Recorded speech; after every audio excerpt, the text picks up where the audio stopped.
ایک تحقیق کے مطابق انٹرنیٹ پر سرگرم 40% نوجوان دن میں کم از کم 5 گھنٹے انٹرنیٹ اور سائبر اسپیس پر صرف کرتے ہیں، جس کے نتیجے میں ان کی نیند پوری نہیں ہو پاتی۔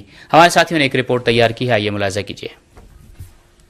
در زندگی امروز ما پررنگ انٹرنیٹ کا کردار روز بروز ہماری زندگی میں بڑھتا ہی جا رہا ہے۔ خبری ویب سائٹیں ہوں یا سوشل میڈیا یا آن لائن گیم ہو یا آن لائن شاپ، المختصر یہ کہ جو آپ کو چاہیے وہ سائبر اسپیس میں ایک کلک میں حاضر ہے۔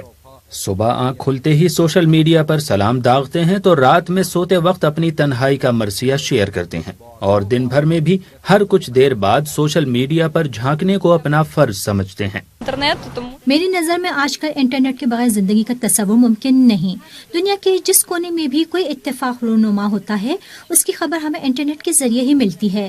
میرا زیادہ تر وقت انٹرنیٹ پر صرف ہوتا ہے۔ البتہ ہو سکتا ہے کہ اس سے میری صحت کو، میری آنکھوں کو نقصان بھی پہنچتا ہو، لیکن کیا کیا جائے، یہ 21ویں صدی ہے اور انٹرنیٹ کا زمانہ۔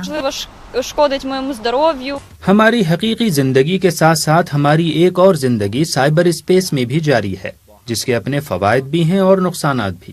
تحقیق یہ بتاتی ہے کہ سائبر اسپیس پر سرگرم زیادہ تر لوگ نوجوان اور جوان ہیں۔ انٹرنیٹ کی دنیا میں بچوں کا دن بھر میں گھنٹوں صرف کر دینا والدین کے لیے بھی ایک درد سر بن گیا ہے۔ Якщо брати вплив інтернету на дитину, то بچوں پر انٹرنیٹ کے اثرات کے بارے میں یہی کہوں گا کہ والدین کا بچوں کے انٹرنیٹ پر نظر رکھنا اتنا ہی ضروری ہے جتنا یہ دیکھنا کہ گھر کے باہر ان کا بچہ کہاں جاتا ہے اور کس کے ساتھ اٹھتا بیٹھتا ہے۔ خود حکومت کی ذمہ داری ہے کہ وہ بھی انٹرنیٹ کی فضا کو ویسے ہی پرامن بنائے جیسے وہ سڑکوں اور گلی کوچوں میں امن و امان قائم کرتی ہے۔ خود ہمارے ملک یوکرین میں یہ کوشش ہوتی ہے کہ ایسے گیم اور ایسے اینیمیشن بنائے جائیں جو اپنی زبان میں ہوں اور اپنی ثقافت کے ساتھ سازگار ہوں۔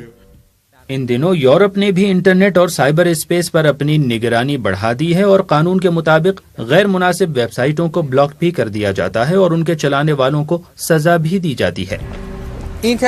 در حقیقت انٹرنیٹ ہمیں معلومات کے ایک ایسے گہرے سمندر میں لے جاتا ہے جہاں بلو ویل اپنے شکار کو ڈھونڈ رہی ہوتی ہیں۔ احسان رفاہی، IRIB نیوز، کیف۔